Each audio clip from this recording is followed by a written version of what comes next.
Welcome to the Nexus Schoolhouse and our very first serve video, S-E-R-V. That is, create space for your team, be the primary engage for your team, control vision and rotations for your team, and have enough survivability to do all of the above without dying. Those are the main points, or what it means to be a tank in the re-released and updated Art of the Tank. In the original Art of the Tank, I had a sort of color-coded tier list of how good each tank was in each individual aspect of being a tank and what they were weak at and what they were strong at. But a lot of people just didn't quite get it when it was written down.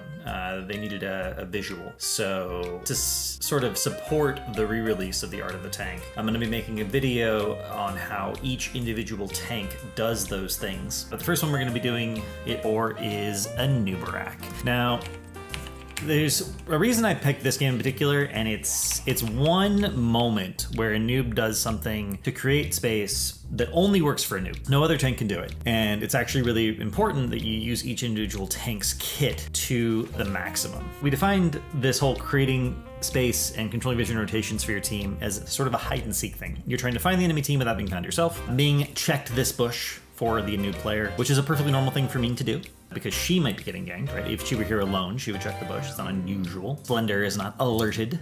And then a noob walked into the bush. But, dun dun dun, as it turns out, it was an ambush. A noob was seen walking into the bush and has in fact been found. He just immediately queues, looking for the potential dismount, and just walks out. If that had been the enemy tank, if he had felt like he was being more threatened, he would have just immediately E'd away. And then there he is found by the vision arrow again, so he just moves away. And here is the really critical moment that I think a lot of people have trouble with. In general, people tell tanks, oh, you shouldn't be clearing the wave, you shouldn't be clearing the wave. This is true. You should not be clearing the wave unless you have to, because waves need to be cleared. Clearing waves is always the most important thing, especially in the early game. However, it's really important to realize that the reason an engage is threatening is because the engage's purpose is to allow damage to happen. So if there's no damage near you, your engage isn't threatening. Now, your engage can pretend to be threatening, right? If your damage are out of vision, you can still walk up to someone and they'll be like, I don't know where the damage is. Maybe this person, if they stun me, is going to kill me. And like Tracer's going to come out of a bush or whatever. But Falstad is showing top and Li Ming is showing bottom. So if Breeze is chilling out of vision, the Hanzo, who is near the Li Ming, might need to be played more carefully. The Tyrael, who is near the Falstad, might need to be playing a little bit more carefully. But it's not actually threatening for the Garrosh when vision of all the DPS is available for Anub'Arak to walk up to him. So he's just not even bothering to play out of vision. You play out of vision when the threat of being out of vision actually means something. And this soak needs to happen, so he's just getting the soak instead. Now here's where it gets a bit different. Falstad has pinged that he is on the way. Falstad has left vision top. Genji, Tyrael, Stukov have shown top. And Breeze gets thrown. He W's so that the Beetle will absorb the tower shots instead of him. And this is actually kind of a mistake on Breeze's part, because Falstad and Malphur right there, he should have saved his Q. Right, that's the moment, oh, my damage is in range, oh, there's follow-up CC. Now my engage would actually be threatening, and he used one half of his engage. And here we have the next example of playing hide and seek. So he doesn't know what's in this bush. Genji is off the map. Hanzo is off the map. We don't know where they are. So you Q's the bush. Ah, no one's in the bush. Walks into the bush. Oh, but now there's Garrosh in the bush. And notice how he immediately E's out. He's been walking up to Garrosh for the last 2 minutes in lane. Just sort of like walking up to him, not worried at all. He got thrown twice, didn't care. But now the damage isn't there. And this is the other half of the coin. You're trying to go on people when your damage is in range. If the enemy team doesn't have their damage showing and you find the enemy tank, you have to assume that the damage is behind the tank, that they're in a position where if the tank decides to engage on you, you're punishable. And this is where a noob really shines in the hide and seek minigame, because his escape is actually unstoppable. Tons of tanks have escapes. ETC has, slide, Murden has jump, but ETC is one of the few tanks where his escape is literally unstoppable. There's not a lot of counterplay to that. So he just immediately E's away. And he walks all the way around, because he can't control that spot. And here we see the first sort of actual attempt at a team fight kind of engagement from Anub'Arak. Now, Anub'Arak really wants to play out of vision. His E is fast enough, and because it's unstoppable, it puts him in a position where if he goes on someone, unless he misses his E, most of those E's will hit. His E is a very reliable engage, and then Q is very reliable follow-up. He's pinging here because he wants his Li Ming to sort of come over to here and to save the cooldown. So 4 seconds on orb is not ideal, right? We don't like this, so we shouldn't be going for this engage. And I'm sure on comms, you know, it's calling, Mene is calling out on the orb. We're gonna wait until we can get the orb. And as a tank, you need your damage to be in range of your target. You don't need to be in range of you. You don't need to be right behind you. You need to be in range of your target, right? So that's what we're looking at.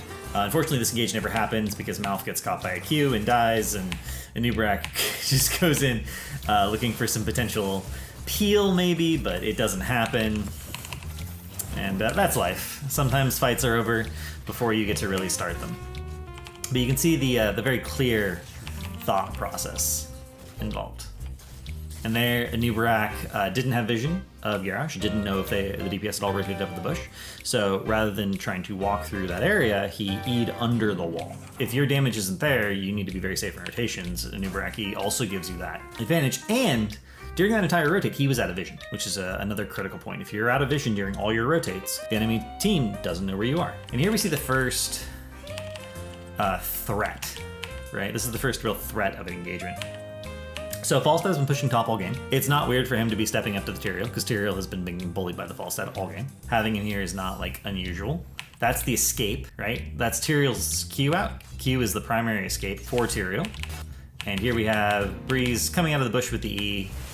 Boom, bang. Immediately goes for the body block. This is an important tanking tip in general. When you're going for a pick, you should try to always body block as the tank. There are some exceptions where, like, if you're against a Diablo or a Chen or something, anyone who's kit can potentially give them an escape if you're body blocking them. Your positioning has to be a little bit different, but for the most part, after you CC someone on a pick, you should immediately be going for the body block. So this tribute, and he only does it once during this tribute. Oh no, well, we're a ways from it, man. We'll talk about Cocoon for a second. Cocoon is something that can be used two ways on Anub'Arak. Ideally, one is you can use it for engage or picks. You know, you find someone, your team's not quite in range, you just walk up and Cocoon them, and then as soon as they come out of the Cocoon, you E and Q them, and your damage is now in range, and that person dies. We'll see an example of that in a little bit. The other thing you can do is Cocoon the save and go on someone else. So Muradin is very disruptive. Heroes like Lucio have stuff like Sound Barrier or High Five that can save the person you go on. You Cocoon the save and try to immediately get the burst kill.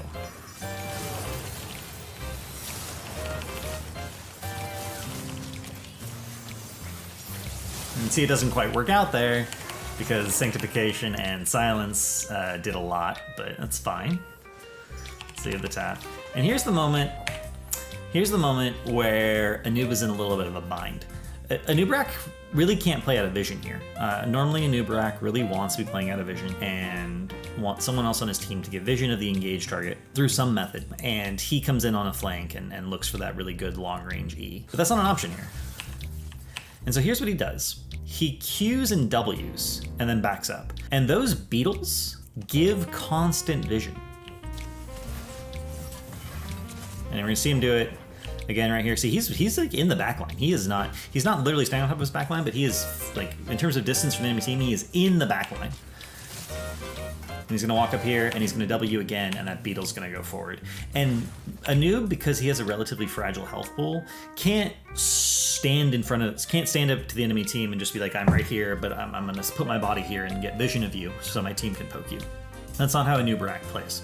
So Anub'Arak is going to stand on the edges, out of vision. If he's forced to be in vision, he's going to stand relatively far in the back, again on the edge. And he's actually going to spam his W and in some cases his Q to constantly have a beetle running at the enemy team. And the beetle is what is going to give vision. That is how Anub has enough survivability to control and create space for his team in these team fights. And you can see here he's mounting up now that he is not visioned anymore by the Sonic Arrow. And he's trying to play, back and forth with the Eternal coming out of the bush. And there, we're going to see a Genji E into the backline, and we're going to see the immediate Cocoon. And this might look like it's some sort of like peel. Generally speaking, tanks at a professional level do not use their engages as peel ever. They use them purely as counter engage. What's the difference between peel and counter engage? Peel would be like you bless shield someone who's going on, you're leaming or whatever. Your leaming gets behind the gate and your leaming's alive, but the person you blessed shield didn't die. Counter engage, you blessed shield the person who's going on your leaming has cooldowns up, combos that person dies. It's still an engage, right? So here we're gonna have Falstead gust everyone away. And bada bing, bada boom. Genji is dead. Right, so that cocoon was an engage because they could deny the save by the enemy team. It wasn't just for denying the damage that was coming in.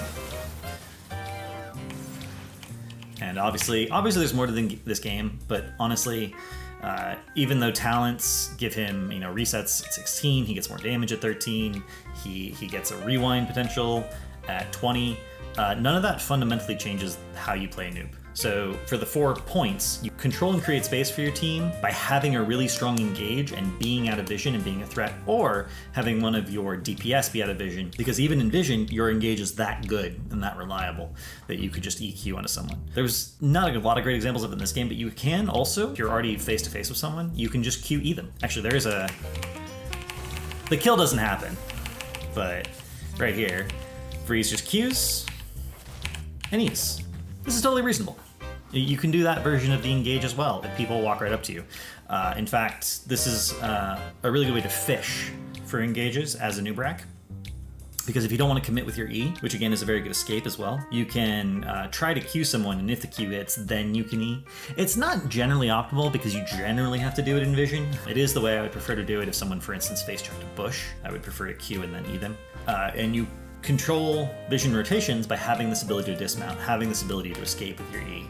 And then in actual teamfight scenarios where you can't play out of vision, you actually use your beetles. You don't use your body, but you use your beetles to create vision, and that being able to use your beetles to do that part of your job is what gives you the survivability to be a tank as Anub'Arak. So this is the first video we'll be doing as a part of re-releasing the Art of the Tank, a video for each tank. And if you like this format, let us know down in the comments, and thank you for watching.